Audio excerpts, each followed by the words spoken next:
drinking event, everyone having a good time. Carson was given a fifth of rum to share with the boy next to him. There was also a bottle or two of Everclear that was passed around. I remember looking over at Carson and just had this kind of glaze in his eyes. I noticed that he was becoming more intoxicated. I could tell that he wasn't all there. His body was kind of going limp, and then I saw him sort of like, kind of like drooling out of his mouth, and then I knew he wasn't all right.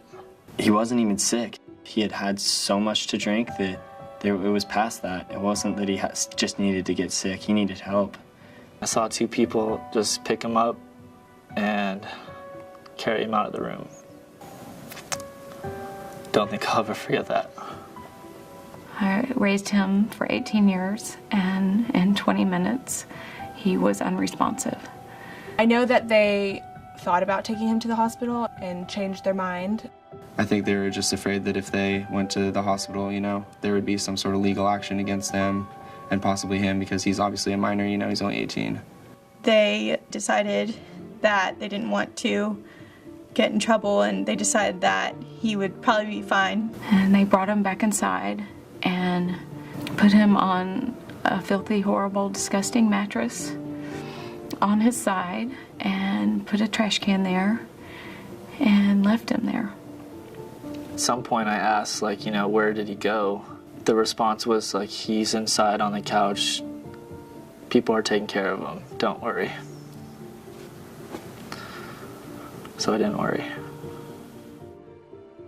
Julia was coming down the staircase, screaming and crying that we had had a missed call on our caller ID from the San Luis Obispo County Coroner's Office. Called home, and my dad answered. He just said Carson is dead. It was devastating. When you hear that your best friend died, it doesn't seem real. It made no sense to me that someone like Carson would pass away from alcohol poisoning. It was just weird to think that Carson could die from something as dumb as alcohol. A lot of college students think they're invincible. It didn't have to be Carson thinking he was invincible, but other people thinking that he was. The people in the fraternity who made the decision not to take him to the hospital ultimately, just made a really bad, wrong decision that ended up killing him.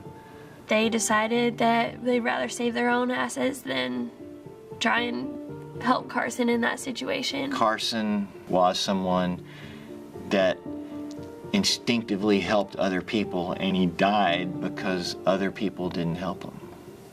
This event opened my eyes up completely to the issue of alcohol poisoning, and that it's a real thing. It's not just something you hear about. It actually happens to people, and you need to be extremely careful and look after your friends. Somewhere over the rainbow, way up high,